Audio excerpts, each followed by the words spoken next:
Good morning, you guys. This is Tracy Casey-Arnold, better known as TA. Man, I am excited about what we're about to discuss. This story that I can tell you, listening to it, studying it yesterday, being able to kind of sit back on the couch and hit play on a commentator reading this book in the Bible. I'll be honest with you, I got a little emotional yesterday. It's been an interesting last couple of days in my life, in particular with women that I absolutely have fallen in love with and absolutely have made a significant impact in my life. And at the same time, I just know that they've been put in my life and I've been put in their life in order to do something big, not only within them, within myself, but also what we will do together with others. And that's really what this story is about. It's about when women come together and you're united. It's about when women, sacrifice in order to help another. It is about when a woman decides to be that companion to a woman because she's lonely. Maybe she's a widow, or she just has not had a relationship yet, or she's brokenhearted because of one. When women decide to serve together to help another person in need, or a family in need, or a cause. When women decide to be that person that you lean on when you just feel like you can't get up, and there's that woman right there to say, I've got you. You can lean on me. Or maybe those late night phone calls, when that woman's just heavy hearted and she doesn't know what to do and she can't even speak, and there's another woman on the other phone just pouring into her. Man, even when it comes to the woman empowerment that happens with a mother and a daughter. This is the most beautiful story I think I've read so far in the Bible, and I've read many. It's the story of Ruth. And so I want to use my notes because I do not want to miss anything. I think you can tell I'm already choked up already. We just got started because this is so what my life is about. This is so about how I know that I have gotten to where I am, speaking to millions, coaching thousands, is because of other women being that for me in a time of when I was weak, or a time that I didn't know, or a time of need. And then I looked at this story yesterday realizing, thank you, Lord, because I have now become that woman with the most amazing women that God has put into my life that I can now call my core friends. So let's dive in a little bit. And again, I'm going to use my notes because I do not want to miss anything. So here's this family. It's a husband, Himelech. It's his wife, Naomi, and they have 2 sons, and they live in Bethlehem. And they decide to leave their home and pursue to go and live in a city called Moab. And very shortly after they uproot their life to leave family and they move to Moab, Himelech dies. And there is Naomi as a widow with 2 sons in a city far away from her home. So one of the things that happens very shortly after, her 2 sons decide to marry. And one marries a girl named Oprah. The other one marries a girl named Ruth. And so they pursue this life together in Moab, and they have a fruitful life. And then all of a sudden, tragedy strikes again. Both sons are taken away and they die. And what is left is a mother-in-law and 2 daughter-in-laws, meaning the things that had glued them together, that had brought them together, that technically, lawfully called them family, were gone. The husband was gone and the 2 sons were gone. And immediately they fell on poverty because their stability, their substance, their life had been uprooted. Well, Naomi, being that mother figure, being that woman to take note of this situation, she immediately knew she needed to make a difference in the lives of these girls. Number one, she had heard that the Lord was actually back in Bethlehem, and he was feeding people in need. And so, of course, as a mother, you just feel like that's where I need to go. But as she packed up her stuff and started to head back towards Bethlehem, a burden came over her, and she just felt this feeling of, I'm not good enough for these girls. Who am I now? I don't have a husband. I don't have any sons. You guys aren't married to me through a wedlock or bonded to me through a wedlock. I need to sacrifice to do what is better for these two girls and release them. And she turned to Oprah and turned to Ruth and said, I release you. Now go home back to your family so that you can have a life. I am nothing. I have nothing. But you two have a life ahead of you. And I want you to pursue that life and to have a life full of joy. Well, both daughters first were bewildered, very bewildered when they first heard this. And she just looked at them, and as they cried and wept in front of her, she said, go. I want more for you. I have less, but I want more, so I want to let you go. And one daughter, Oprah, who was crying, looked at her mother-in-law, walked over to her, kissed her, and said goodbye. The other daughter, Ruth, and I love this, and I want to quote this, turned to her, and she says, I'm not leaving you. I will go where you go. Where your people are, they will be my people. Where you die, I will die. And where your God is, he will become my God. And it was just such a beautiful moment. That's the moment that I just started choking up. I thought, oh man, we're in trouble. Just the whole day was going to be downhill, because that right there, to see this young girl who could have gone back home, who could have, probably lived a fruitful life, could have went on and, maybe found a husband, and just, man, could have said, look, I'm not tied to you, woman. My husband died. I'm out of here. But instead, she saw Naomi and said, no, ma'am, I will be the gap for you. I will be the companion for you. I will be the friend for you. I will take your hand, and we will live life together, and let yours become mine and mine become yours. Woo! Man, how can you not hear that? And look at me getting choked up and not get choked up. That's a true sense of bond, that I may be able to have a better life, but I'm not going to be about me. It's not going to be about, let me get mine. And what about my family? What about me? It's, you know what? I'm about you. And if it means things are going to be hard, then so be it. Then we will live hard together. And so they head back to Bethlehem. And remember where these ladies are at. They have nothing. They are now in a poverty situation. And so when they head back, and all these people notice that it's Naomi, and they see that she has no sons and no husband. And I'm sure at that moment, how when we are down, we probably don't take care of ourselves, and she's looking very heavy-hearted, that all of a sudden her whole town who knew her, who saw her as this virtuous woman because she was married and had 2 sons and, had a fruitful life, all of a sudden they're like, Naomi, is that you? Girl, what's wrong with you? You didn't even look like you. Oh my goodness. And they started to just really kind of pull away. And that feeling that Naomi already had to begin with became heavier, because she told her city, God has lost favor on me. Because for my sons to be gone and my husband to be gone, then that means that I am no longer someone or something that God favors or that he loves. He no longer, basically what she's saying, loves me. That she thought that these things, these tragedies that happened in her life meant that God no longer loved her. And so literally she became kind of segregated in her own city, because literally people looked at that as, well, then you must be cursed. It must have been something you did. And so she lived in this city where she had to deal with that, but it was okay because she had Ruth to lean on. And then Naomi was an older woman. So here are these 2 ladies who literally, they have nothing, and they need to be able to feed themselves. And man, Ruth looks at Naomi and says, I will go out and work.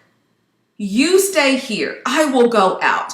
And they lived on this land that was still owned by her husband's family.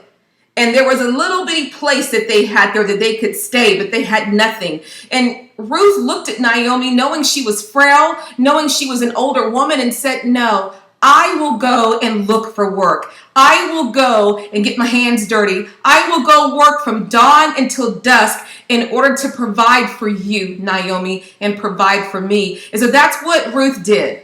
Ruth went and searched to find work. And she came across this vineyard, and there were many. But in this vineyard, it was the best of the best vineyard. It was the one that you knew that if you worked on it, man, you could feed yourself. And so she just decided, I love it. Ruth just hopped in. She didn't really ask permission. She didn't say, hey, is it okay? She just hopped in. And she just started working and grabbing the leftovers of the vineyard. Like there was leftover barley, leftover, barks. There was just leftovers because all of the big pickings were done by the other ladies, women that were in higher stature than her. She was the lowest of the low. And so she was literally even lower than poor. But she didn't care. She's like, look, I'll take the leftovers. And she would grab them. Well, all of a sudden, the man who owned the vineyard appeared. And he appeared far away with his workers, his kind of like his sergeants that kind of oversaw the works, of everybody. And he looked at them and said, hey, who's that woman over there? And they said, oh, let me tell you who that is. That's Ruth. Ruth is a woman who, instead of her going back home, instead of her just being about herself, she decided to stay with Naomi, who's a widow, who lost her husband and her 2 sons. And this gentleman's name was Boaz. Now, I know if you know anything about the Christian book, or if you've ever been in a sermon that has been about empowering single ladies or women, I guarantee you've heard about Boaz. But if you haven't, Boaz was a man that was more older, more mature. He had stature, and he owned this vineyard. So he was an established man. And so all of a sudden, here in this story, he found favor on Ruth. That he told his head sergeants, hey, do me a favor. Go ahead and put out some more stuff so she can have it, and don't touch it. Give it to her. Like literally telling them, go grab some stuff. Or make sure that you let her, have this section. Don't let anybody work in that section. So literally, all of a sudden, Ruth was able to, pull and grab and, literally get from harvest the cream of the crop. He literally cut off a section. Then he said, you know what? Let's take that best section over there. Let her have that. Keep the other workers over here. All of a sudden, he's showing favor to her. Well, I love this, Ruth. She starts bringing back all this food, all this wheat, to Naomi. And each day it keeps getting bigger and bigger and bigger. And all of a sudden, Naomi looks at her and says, let me ask you a question, because we got a lot of food here. And you seem to be getting more and more and more and more crop. Every day it gets bigger. Where are you working at? And she says, well, I'm working at this gentleman's place called Boaz. And Naomi kind of looked at her and she says, well, there's some favor here. So literally, I'm going to tell you what she told her. Let's use it. She did. She decided to say, hey, you go and you work hard and just, just keep going. Don't stop. Matter of fact, don't work on any other vineyard. Just work on his. Man, Naomi wasn't a stupid woman. And she's like, something's up with this. And I love that story. Well, to move on, as all this favor got bigger and bigger, Naomi again says, Ruth, we need to have a talk. This man is fancy, as my husband would say. He's fancy with you. He's taken with you. She literally saw, wait a minute, girl, this man's digging you. Hold up. This is too much. You got the good stuff. That means something's up. So let me tell you what you're going to do. Check this out what she did. I love this. She says, I want you to wash up. I want you to put some perfume on. I want you to get dressed in your best clothes. And then I want you to go down to the threshing floor where he's going to be at. All of him and his officers are going to be there. And once you see that he goes and decides to lay down and go to sleep, watch and see where he goes to sleep. And what I want you to do is I want you to go and lay yourself at his feet. Not lay down with him, but lay yourself at his feet, and he will tell you what to do. Man, Naomi, girl, go. That's like having a true girlfriend looking out for you saying, girl, we're about to get you married. And she coached her. She mentored her. And so there was Ruth laying at the feet of Boaz, and he's like, whoa, who's at my feet? And she says, it is me, master. It's Ruth. And he looked at her. And he saw her and he knew what that meant. He goes, what are you doing here? She goes, I'm just here. I'm very grateful for everything that you've done for me. I'm very grateful. And the thing I love that Boaz did, Most men would have taken advantage of her. Most men would have been, man, I'm going to make love to you. Boaz didn't. Matter of fact, he respected her. He told his couple of officers to grab some more food for her, to give it to her, and then he turned to his men and said, and do not speak of the fact that she was here. And he told her to go. And he knew in that moment that her laying down at his feet meant that she wanted him. And instead of taking advantage of her and making love to her, instead of allowing his men to go say, yeah, I saw, Ruth over there with Boaz last night, to honor her, he told his men to be quiet and don't speak on it. He wanted her stature and her honor to be preserved, and he wanted to be a gentleman to her. So the next day, he decided to do something phenomenal. I love this. He decided that he was fancy with Ruth, but he wanted to do the right thing. He knew that property that Ruth and Naomi were living on belonged to Elimelech's, basically his brother. And so he knew that that was his land. And so what he decided to do was to gather all these officials in the city, to ask that brother to come to this meeting. And the way that they used to do a contract, which is really cool, if they agreed on something, one person would take their sandal and hand it to the other, and that's how they knew a contract was made. That's crazy, y'all, a sandal, but that's how they did it back then. And so he literally says, hey, I want to buy that land, but I know it belongs to you. And so I want to encourage you to buy it, because on that land is a beautiful girl named Ruth, and you can make her your wife. She is gorgeous. And so I'm here to tell you to take her as your wife, to take that land, and make it your own completely, and take her as a wife. And immediately that brother says, oh, well, heck yeah. You say she's beautiful? Man, rock on. Yes, I'll make it mine. And he says, and on that land is also her mother-in-law, and she's a widow. And all of a sudden, that brother no longer wanted that land, because it's crazy. Naomi was a widow. And back then they saw a widow as, hey, you're a widow because something went wrong with you. Remember that God forsaken you because you did something bad. You've lost favor. So man, he's like, I'm not touching that land. You got a widow on that land? I ain't touching that land. And then lo and behold, Boaz says, no, the gentleman says, there you go. He goes, I'm not touching that land. And then lo and behold, he says, you know what, Boaz, why don't you buy it? I love that. Didn't want to get that wrong, because this is a good, juicy story, like a movie. He goes, why don't you buy it? And so Boaz stood up and said, let it be witnessed. I thought, go Boaz, get your girl. Let it be witnessed that I have been offered this land, and that I am going to take it and take Ruth as my wife. So he takes off his sandal and hands it to him. And man, lo and behold, that there was this marriage. He married Ruth. He provided for Naomi. They lived on the richest vineyard of all. And what's crazy is that he took Ruth, made love to her, and she bore a son, which allowed that son, and I love this story, because Ruth turned around when the son was born and gave it to Naomi and said, here is your son restored to you. You now have a son. Oh, I love that part, that you're now not without a son. And that put favor back on Naomi, because now they saw, well, God does still love her. God has favor on her. Man, she's even got a grandson. Oh my God. And everybody loved her again, and, showed that, man, okay, God's got favor on them. And man, not only that, but they went up in stature because Boaz was the man. He owned this vineyard, the best of the best. That, gosh, because Ruth was a woman who sacrificed for somebody else, God blessed Ruth in an abundance with a man that was, full of stature and could provide for her and Naomi. And the kicker that I love in this story is the lineage.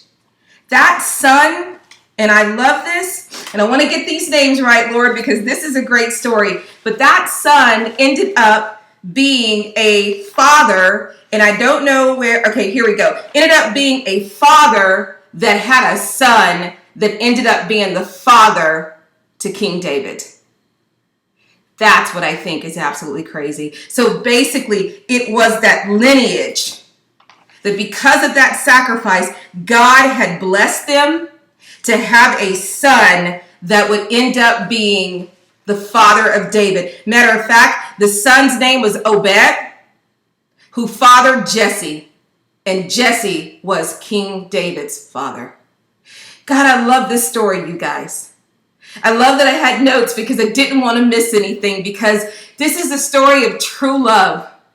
The love of a woman for another woman. True companionship. The companionship one to another. True mentorship. True leadership.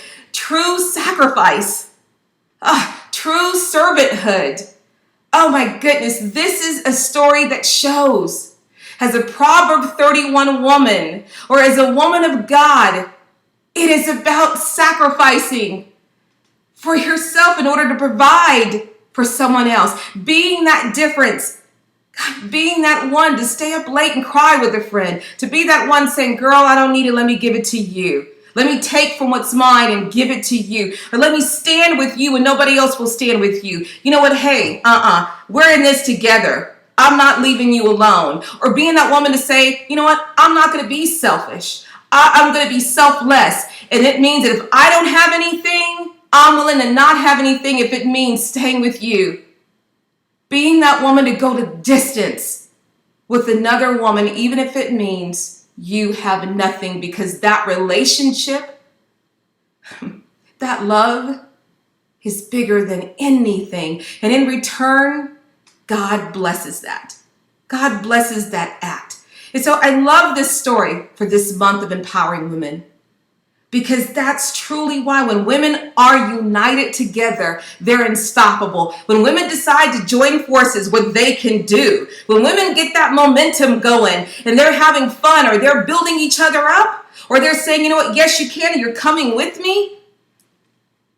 Gosh, women have the most biggest and greatest hearts of all. And boy, what we do when we can do it together. So I hope you love this story, the book of Ruth, because I did. It moved me. It touched me. I was in tears yesterday. Because as I said earlier, there's no way in the world that I would be here where I'm at, where I have spoke to millions and have coached thousands, or would even be where I could stand today, if it wasn't for a Ruth in my life, or a Naomi as a mentor and a coach. And I'm excited to say that because of women like that God put in my life, I'm here today. And the part that I love is that I can give that back, because I know I'm that woman for many that God has put in my life. So ladies, be that person to another woman. Look around you to see, where is that Naomi, or where is that Ruth? What have you been able to endure that you could help somebody else endure? What could you say, or taking a moment to say, you know what? No, your story matters. I'm not so busy with business, or so busy with my life, or so busy trying to hit a goal that you're in front of me and I need to hear your heart, but I tell you, no, I'm not going to hear. Instead, say, you know what? I have nothing else better to do. Talk to me. Instead of being so about that go, go, go, got to get mine, take a look at the people that God has put in front of you, the women that you could just touch and inspire by saying, you know what, I want to call you friend, and I want us to have a friendship. Or I want to talk to you late at night as you cry on the phone and pour into you and say it's going to be okay. You've got this, and you will, because He is. Or just even being that woman to say, you know what, I don't need this. God has got me. Let me give it to you. Ladies, be that woman. Not only that Proverbs 31 woman, but be a woman for women. You guys, thank you so much for watching this video. Hope you enjoyed, oh my goodness, the Whatever It Takes show last week, where you had Lady Di and her beautiful daughter Priscilla just breaking down in just the today's sense of what a today's Proverbs 31 woman. Gosh, stay tuned this Wednesday, you guys, because we are going to be talking about a true walk in finding that man that God has for you. And this is a little for the single ladies, but it's also for the women that are at home with their man, and man being able to identify those traits that your husband loves you, things that we don't realize that he does, or being able to help you restore that relationship and put the fire back in it. I will have my beautiful partner and friend, Lady Diane Costa, joining me, and I'm so excited, you guys, and thanks for tuning in, and be blessed. Have a great one. Bye-bye.